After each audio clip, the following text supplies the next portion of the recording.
As ideias inatas são ideias de que tipo? São ideias a qual, quando o indivíduo nasce, ele já tem ideias pré-estabelecidas. O que são essas ideias pré-estabelecidas? São ideias que já vêm com ele. Quando o indivíduo nasce, ele já sabe de alguma coisa. Tá? Para o empiristas, as ideias inatas do racionalismo, quando o indivíduo nasce, ele já sabe de alguma coisa. Ele vai só pondo em prática, vai crescendo e pondo em prática o que ele já sabe. Já para o empirista, o indivíduo nasce, como a gente vai ver o John Locke daqui a pouco, como uma tábula rasa. Ou seja, você nasce sem saber de nada e você vai sendo moldado com o tempo. O tempo é que vai moldar o seu pensamento. Certo? Dá para compreender isso? A diferenciação entre racionalismo e empirismo? Ou seja, o racionalismo, através das ideias inatas, ele vai dizer que o indivíduo já nasce sabendo de alguma coisa. Se você pegar uma criança que ela está se desenvolvendo ali pequena, ela não tem a consciência ainda. Lembrando que a gente, até os 7 anos de idade, a nossa mente é inferior à de um chimpanzé. Porque aqui não dá para mostrar o vídeo, senão eu mostrava o vídeo para vocês. O chimpanzé, ele consegue memorizar a memória de curto prazo, ou seja, a memória de curto prazo do chimpanzé é melhor do que a nossa. Porque a nossa memória, ela se expande, né? Ou seja, a gente precisa guardar informação. Por exemplo, você tem informações da sua infância, você guarda até hoje. E o chimpanzé não, ele só tem a memória recente. Então, assim, uma memória de uma criança é a mesma de um chimpanzé. Até quantos anos? Uma criança de 7 anos. Até 7 anos, você. Até 7 anos, Pedro. Fala, Leonardo. Tipo assim, então é por isso que as pessoas falam assim, não, a pessoa a criança em si, ela nasce sabendo uma língua, não, né? Tipo, ela, ao ver o outro falar, ela vai aprendendo aquilo com o passar do tempo. Ela não nasce sabendo, né? Por nascer em um país diferente, distinto. Isso. Justamente isso aí é um dos exemplos que se usa.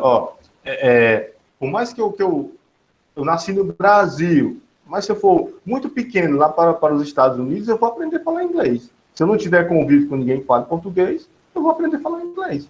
Porque o meio em que eu estou inserido não vai ter essa ideia inata lá. O meio que eu estou inserido é que vai moldar esse momento. Então, assim, pessoal, as ideias inatas e o empirista é o quê? Pelo sentido, eu sou como uma tábula rasa. Ou seja, o que seria o indivíduo moldar? Vamos voltar aqui nos empiristas.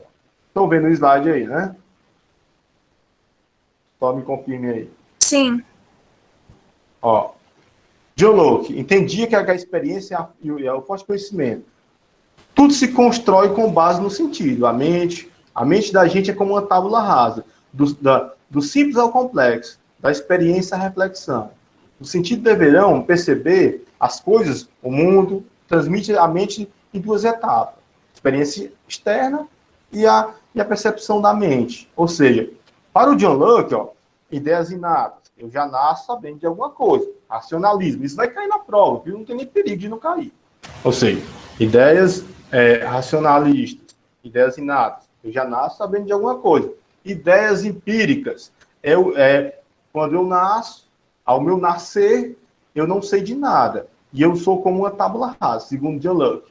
E eu vou moldando o meu pensamento com o tempo.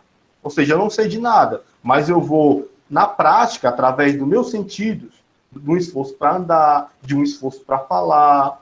Para você ver como as duas coisas fazem sentido. Se você pegar também uma criança, que ela nunca... Por isso que eu defendo as duas vertentes. Você pegar uma criança que ela nunca viu uma bola, e ela nunca viu ninguém chutando uma bola, e também ela não tem raciocínio para compreender isso. Se você jogar uma bola para ela, já tiver uma estrutura física para estar pelo menos em pé, ela chuta a bola. Como se fosse um instinto. Ou eu estou mentindo? Não é verdade? Pode ser o menino menor que for. Então, assim, aquilo é um sentido. Ou seja, não é nem necessário que alguém tenha ido lá ensinar ele que tinha que chutar aquela bola. Ele faz isso por instinto. Então, assim, pode ser que ele meio que já saiba disso aí, de forma inata. E também a ideia da experiência.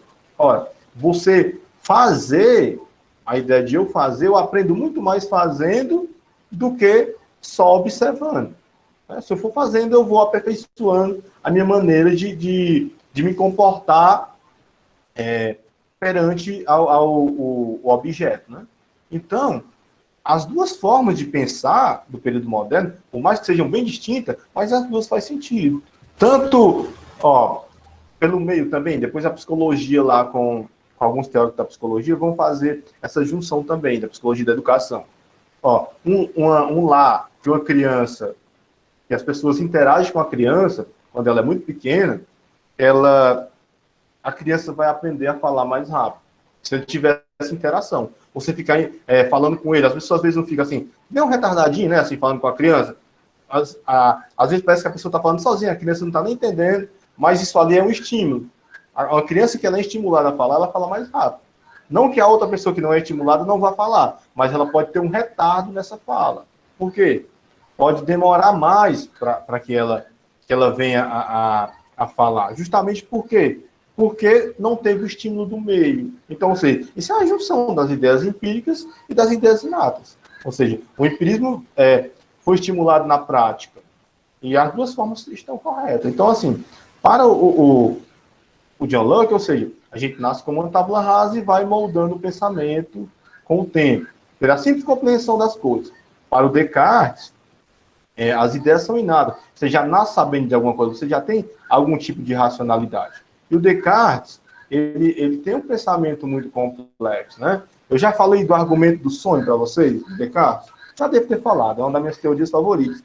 Ou seja, para mim ignorar o sentido, todo mundo sabe que o sentido, isso é para pensar, todo mundo sabe que o sentido ele é algo, né, que ele funciona de que forma? Quando eu estou dormindo, às vezes eu sonho coisas absurdas, todo mundo sonha coisas que não faz sentido nenhum. Por quê? Porque o seu próprio sono também é um sentido.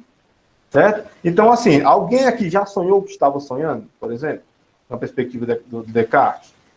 Ele tem um argumento do sonho e vai dizer assim, né? Ou seja, se eu posso sonhar que eu estou sonhando, então quem é que garante que aqui agora essa aula aqui não é um sonho coletivo? Que está todo mundo aqui dormindo? Como é que eu vou sair dessa daí? Será que a gente não está manipulado por um Deus maligno? Já pensei nisso aí. Não é, Thaís? Não faz sentido? Ou seja, e tá todo mundo aqui preso nesse sonho. Como é que eu vou sair desse sonho? Como é que eu sei que eu não estou sonhando aqui? Hein, Joérica? Como é que eu sei? Como é que eu não sei que nós estamos num sonho coletivo? Na perspectiva racionalista, como é? Pelo quê? Aqui também cai na prova, viu? A gente sente dor, coisa do tipo. No sonho, acho que não dá. Ah, mas você... É comum você sonhar que está caindo. Você acorda porque é um outro sentido agindo. Você não tem a sensação de cair, a sensação de chorar. É sentido. Essa daí não me convence, não. Não me convenceu. Não sei se convenceu vocês, mas não me convence. Como é que eu vou sair dessa? Como é que eu sei, menino, que a gente não está aqui preso num sonho coletivo, racionalista? Pelo quê? Pelo pensamento. Do grego, não, do latim, cogito ergo sum. Ou seja, penso, logo eu existo. Se eu penso, eu existo. Como diz o Descartes, eu não sei o que eu sou. Eu sei que eu sou uma coisa. É por isso que a maioria das pessoas fala que não, que a gente que nunca teve um sonho lendo ou pensando e não consegue. Pode estar com um livro na mão e não consegue ler. Geralmente vai ficar embaçado. E também Porque fica muito embaçado as coisas, a gente não consegue distinguir. Pode estar confundindo a minha mente, é doido. Informação. Bom, então tá funcionando a aula, Pedro. Tá funcionando a aula, Pedro, viu? Tá funcionando. A aula de filosofia, se perturbar a mente é porque tá funcionando. Ou seja, então assim, como é que eu vou saber que a gente não tá sonhando? Pelo pensamento. Se eu penso, eu existo. O Descartes, ele é um filósofo racionalista que ele é dito cético, ou seja, ele não acredita em muita coisa. Aí ele diz assim, ó, ele chega a duvidar do próprio corpo dele como matéria, porque ele diz que o corpo, os sentidos, pode nos enganar. Agora, o meu pensamento não vai me enganar. Eu sei que essa aula aqui é real. Ela não é fictícia. Por quê? Então, por isso que ele vai dizer que os sentidos, né, que o empirismo, ele é falho. Por isso, porque é nessa perspectiva que o Descartes fala. Ele fala, por que os sentidos são falhos? Justamente porque eles podem me enganar, eles são enganadores. Eu sonho, eu posso ser envolvido pelo sentimento de amor, de paixão, eu posso absorver coisas a qual não é que o sentido pode me enganar. Agora, a razão não me engana. Ou seja, eu estou pensando, eu sei que eu estou com vocês aqui, eu penso, logo eu existo. Então, o que vai fazer diferença na minha compreensão de mundo é o meu pensamento. É isso que ele vai combater, e vai ser muito difícil dos empiristas contra-argumentar esse argumento. Vai dizer, ó, se eu só existo porque eu penso. Se eu penso, aí que é lá do latim, cogito ergo sum, penso, logo existo. Se eu não penso, eu não existo. Da mesma forma, é o empirista lá. Ó, como é que eu aprendo na prática? Né? Na perspectiva, a gente já sabe que as próprias teorias de aprendizagem, se você ensinar alguém, você aprende mais do que só absorvendo informação, só lendo. Se você pegar... quando eu comecei a dar aula, eu fazia muito isso. Eu gravava as aulas, assim, explicando. Porque era uma forma de aprender o conteúdo mais rápido. Todo mundo aqui sabe que eu não sou professor agarrado em livro, né? Eu vejo o que tem no conteúdo aqui, e uma forma para mim aprender mais rápido é eu lendo e tentando transmitir, nem que eu transmita para mim mesmo, que eu fico falando sozinho, ou coisa do tipo, né? Eu quero que é metido com filosofia. Então, nem que eu fique falando sozinho. Com isso, eu consigo absorver mais informação do que se eu ficar só lendo. Então, eu absorvo, e também minha memória é meio... Se eu consigo folhear e ler rapidamente e já memorizar tudo. Eu não preciso ficar lá voltando na teoria 1000 vezes para me entender. Também tenho essa facilidade. Então, meninos, tá dando para entender que hoje eu estou numa viagem muito doida aí, né? Esse negócio aí de racionalismo e empirismo, mas tá dando para... Sim, professor. Tranquilo? Alisson. Sim. Então, sim, né? Então a gente já... Pois então, alguém aí, só um por vez, me faça a distinção entre racionalismo, ou seja, sobre ideias inatas e ideias empíricas. Me faça a distinção aí, agora, para saber se vocês compreenderam realmente. Qualquer um. As ideias inatas é que o Descartes diz que a gente nasce sabendo, e as ideias empíricas é que a gente nasce como uma tábua rasa, sem saber de nada, e com o tempo vai se transformando. Muito bem, Fernando. Já ganhou, já tem um ponto, viu? Já ganhou um ponto. Parabéns, é isso mesmo. Ou seja, as ideias inatas são ideias que o indivíduo vai já nasce com elas, e a outra você vai se moldando com o tempo. Basicamente, vai adaptando com o tempo. Isso mesmo, Bruno. Vai adaptando com o tempo, porque sua mente é como uma tábua rasa. Então, nesse contexto, meninos, é que o empirismo vai avançar, que é basicamente Aí pronto, já ficou compreendido o racionalismo, que a gente viu no capítulo anterior, né? Viu assim, né? Viu naquele, né?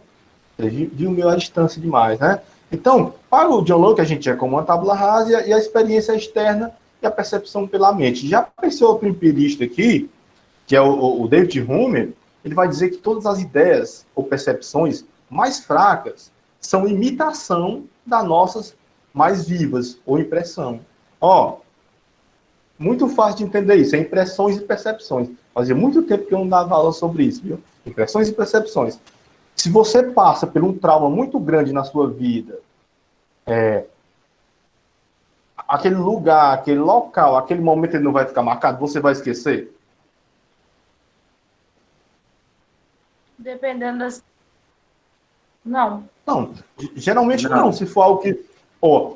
também assim, pode ser algo traumático, algo de felicidade. Por exemplo, você passa pelo algo que você ficou muito realizado no local X. Toda vez que você passar naquele local, eu particularmente, eu perdi um amigo em acidente, ali na saída ali para Crateus. Não tem essa vez que eu não passe ali, que eu não lembre que ele morreu ali. Entendeu? Porque é um lugar de memória, ou seja, ficou uma impressão. Então, para o rumo, ele vai dizer que a vida da gente... Você quer falar alguma coisa, Alisson? Não, tranquilo, professor. Pois liga o microfone aí, para não atrapalhar os meninos. Então, meninos, porque é a impressão, juntamente como se a gente fosse uma tábua rasa, e as impressões é o que vai ficar. Ou seja, para uma ideia empírica, as impressões é o quê? Vai ficar toda a percepção de mundo do que é importante. Tudo que te marca. As pessoas não dizem assim, tem um dizer bem popular, que ele é um dizer filosófico. Diz assim, ó, a primeira impressão é a que fica. As pessoas não falam isso? A primeira impressão é a que fica.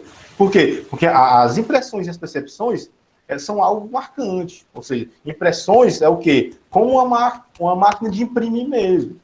Se você tem uma impressão de algo, ou uma percepção, dificilmente vai mudar na sua mente.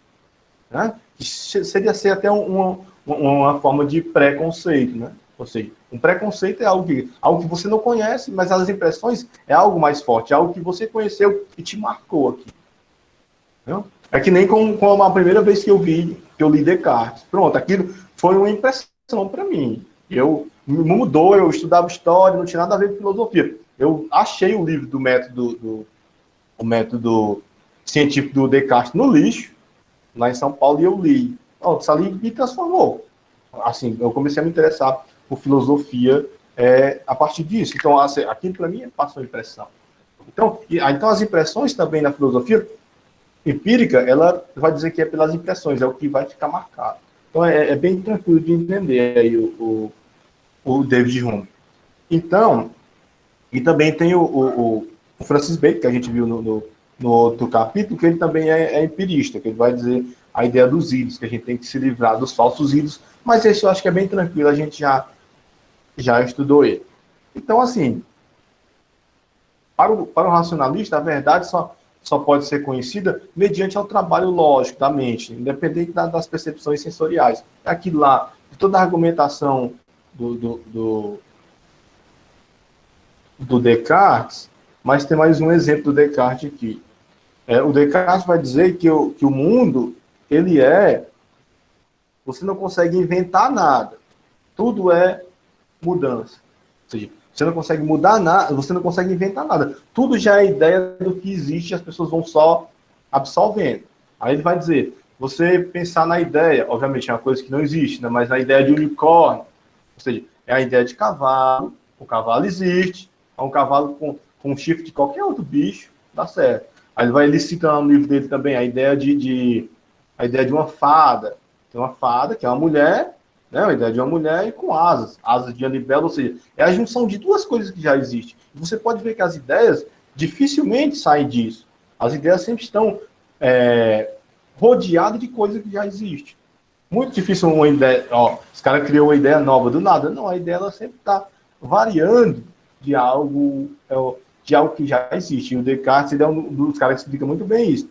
E isso dá para a gente entender a ideia do raciocínio. Ou seja, que é pensar abstrato. Eu estava falando com os meninos do primeiro ano ontem. A gente tem que ter uma percepção como do Aristóteles, pensar abstrato. O que é pensar abstrato? É eu imaginar as coisas. O pensamento imaginário na filosofia é extremamente importante. Certo? Então, seguindo aqui o nosso conteúdo, ou seja, as características empíricas, eu já falei lá, suponha, portanto, que a mente seja... A internet tá meio ruim aqui. O que é pensamento abstrato mesmo aí, que eu não entendi? Pensamento abstrato você, Pedro, é você imaginar. Né? A imaginação, abstrato. Vamos supor aqui, vamos raciocinar de novo. Nós estamos dentro da nossa sala de aula física, vamos voltar. Cada um passou a salinha lá. A aula de filosofia. Vamos memorizar. Todo mundo vai voltar para a sala de aula agora, eu estou lá dando aula. Ou seja, dá para a gente colocar um carro dentro da sala com a gente dentro lá, todo mundo sentado na filinha? Não dá, né? Como é que eu posso imaginar um carro do meu lado na sala de aula? Só de forma abstrata. Eu tenho que imaginar. Porque realmente, no real, ele não existe lá. Não vai ter como colocar um carro pelaquela porta pequena. Mas agora, através do pensamento abstrato, Pedro, ou seja, do pensamento abstrato de algo que não existe, eu posso imaginar ele lá. Aí é o mundo das formas lá do... Eu posso imaginar. Não dá para imaginar que um carro do seu lado aí? Agora, dá para imaginar. Agora, eu não vou muito perturbar a ideia de vocês com teorias aristotélicas, não, que aí também já é demais, né? Descartes, por hoje, tá bom. Perturbar com outras ideias do Aristóteles, deixa para próximas aulas. Então, menino, as impressões e percepções são as ideias, né, do Hume, ou seja, associação de ideias, aquilo que eu falei lá, tudo vai se associando às ideias. Então, e eles vão fazer uma crítica à indução, né, ou seja, indução e dedução, que é o quê? Para você não ficar só juntando ideias de forma solta. É aquilo que eu estava falando com os meninos também. A aula de ontem era muito parecida com essa aula de hoje.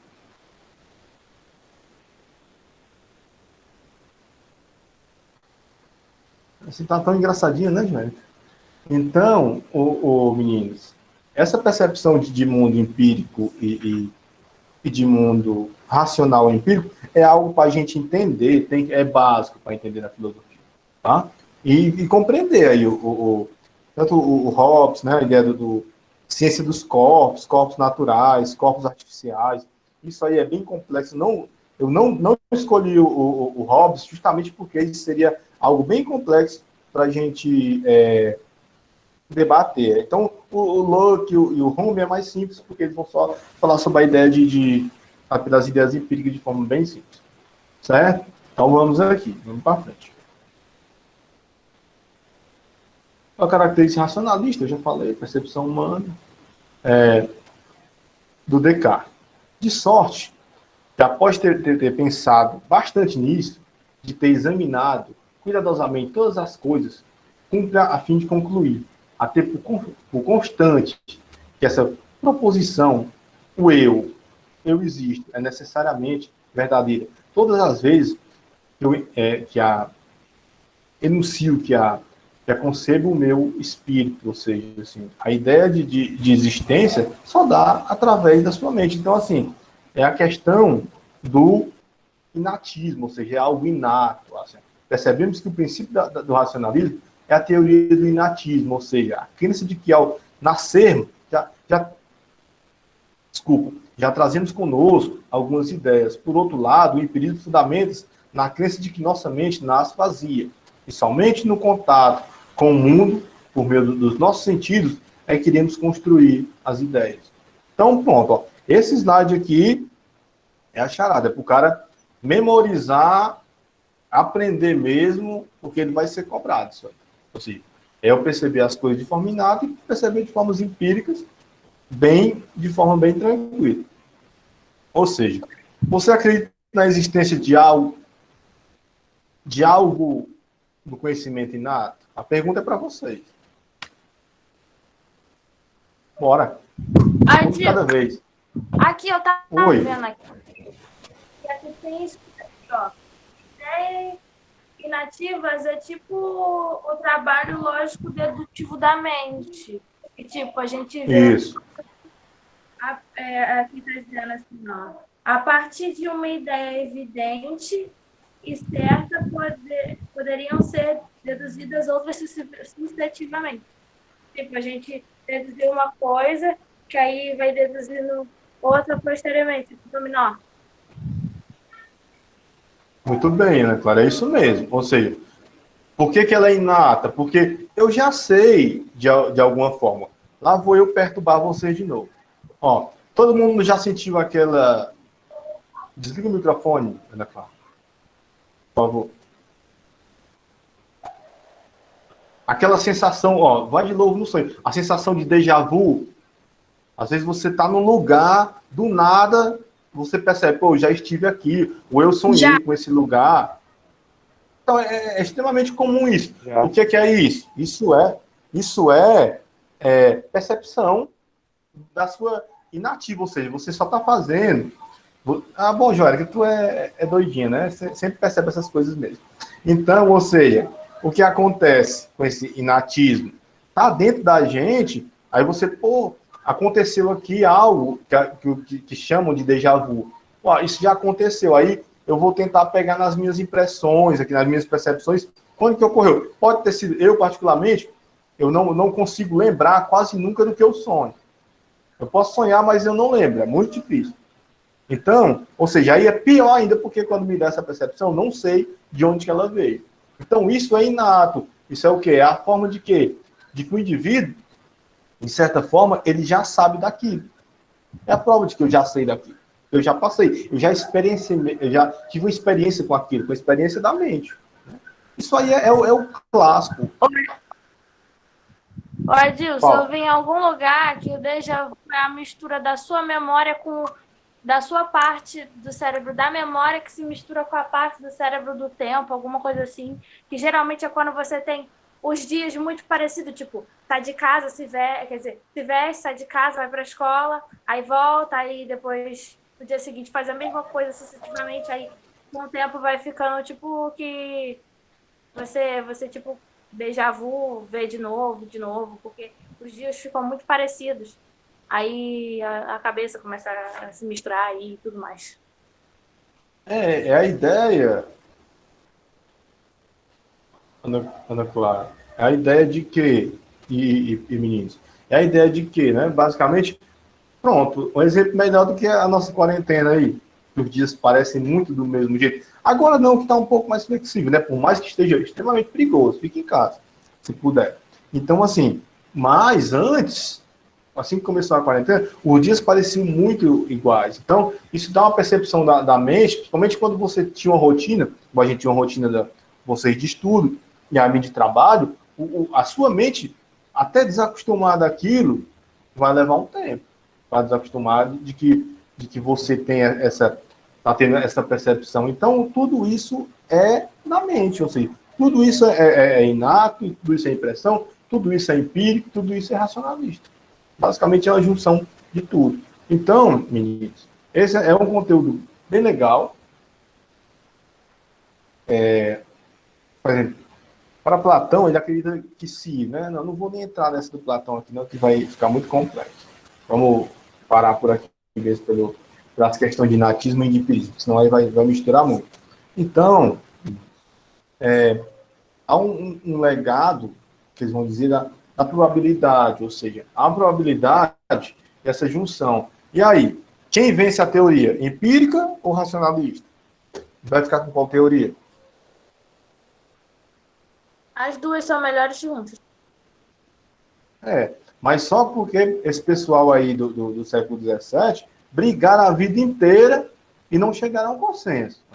Aí quem é o cara que vai fazer o consenso? Já aí do século XVIII para o século XIX? Emmanuel Kant. O Kant vai dizer, não precisa vocês ficarem brigando aí, porque o Kant, até que a gente vai ver no Iluminismo, ele faz a crítica da teoria pura e a crítica da teoria da razão pura. São dois livrinhos que ele tem.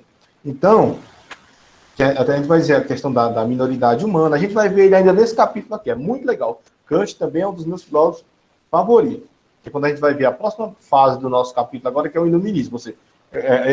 Fiz aqui um retorno no racionalismo, que foi do período anterior, aí falei sobre o empirismo, que era o começo desse capítulo, e agora a gente vai entrar na próxima aula, depois da atividade, a gente, na próxima aula que eu for explicar, a gente vai falar sobre o iluminismo. Assim. Dentro das ideias do iluminismo, se destaca o Emmanuel Kant. Ele vai fazer a junção dos dois. Não precisa ser só inato, como não precisa ser só empírico. Alguma dúvida, meninos?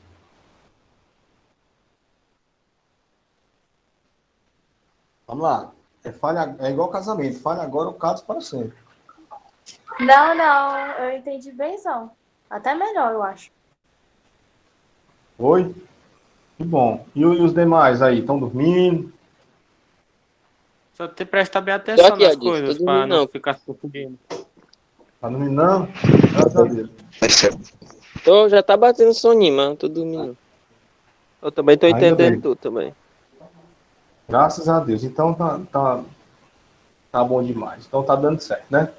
Então, porque às vezes tem dia aí a Eliane, porque às vezes quando chega nessas etapas, principalmente em filosofia, eu me empolgo um pouco, né? Assim, também como história, mas eu dou uma empolgada maior e às vezes eu vou muito rápido. Então, por isso eu estou agora pontuando, fazendo parte por parte, justamente para a gente ir construindo junto esse pensamento. Porque, tanto esse capítulo aqui sobre filosofia moderna, como o capitalismo do século, o capitalismo, que capitalismo? Como o pensamento do século XVIII e século XIX, são pensamentos muito interessantes. Daqui a pouco a gente vai entrar na ideia existencialista. Né? Então, assim, são umas partes da filosofia que são bacanas mesmo, muito legal. Então, meninos,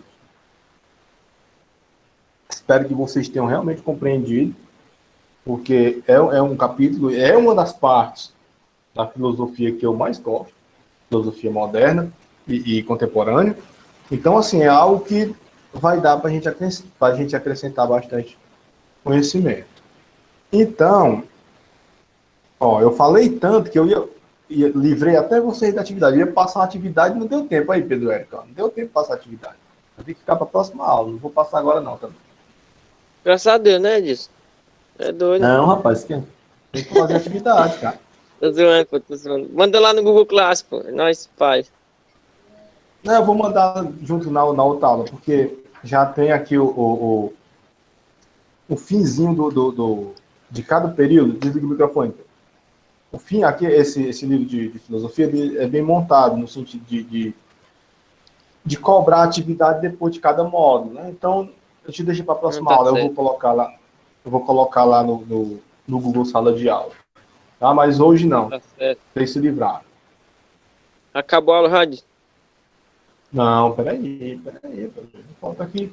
Eu tô Pode. aqui tirando os prints. Tô tirando os prints. Como é que eu vou saber quem é que tá na aula depois? Calma. É doido. Não, vocês vão levar falta. Estando presente. Eu tô tirando os prints. Até fazer a chamada aí. Não, tô fazendo chamada não. Estou só tirando os prints.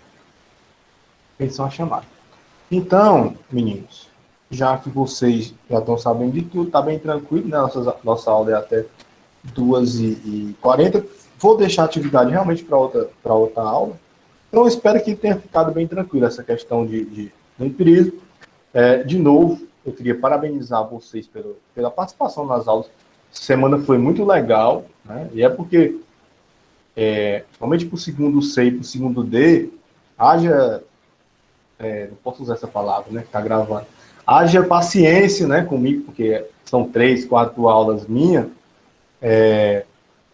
para ficar me aguentando, né? Ou seja, toda a aula foi lá, todo mundo participou. Então, isso é muito importante para mim e importante para vocês também, porque acrescenta na aula. Então, vamos continuar se dedicando, porque a gente perdeu um tempo aí, né? Quando era aquela aula muito, não vou dizer que ela era fria, mas ela era remota demais. Né? Não tinha uma interação. Aquilo era algo que era, para mim, era muito ruim de dar aula naquele formato. Então, nesse formato aqui, eu acho que vai ser mais interessante. Tá? Mais alguém quer acrescentar alguma coisa? Não, Edson. Então, vocês estão sabendo demais das coisas. Então, tá acabando. Tá acabando, já. Joel, que tu tava pelo menos na aula aí, tu tá vindo só de vez em quando.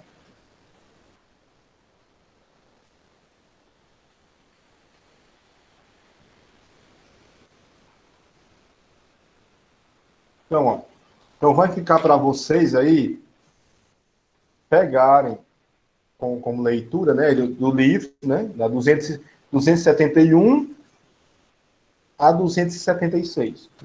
Quando vocês puderem, façam a leitura para a gente amarrar a atividade na próxima aula. Eu vou deixar uma atividadezinha lá no Google Class. Lembrando que eu não vou passar nenhuma atividade com mais de 4 questões. Tá? Todas as atividades vai ter no máximo 4 questões. Que vai ser só para entendimento da aula mesmo, só para a gente dar um feedback. Certo? Então, meninos, muito obrigado. Sextou, né? Sextou dentro de casa. E até mais. Tchau aí para vocês. Eu estou com essa de Tchau, sexta, até a Edson. próxima. Valeu. Nessa de sexta de... Falou, Adilson. Tchau, meninos. Falou, galera. Tchau. Valeu, Falou. valeu, meu patrão. Valeu.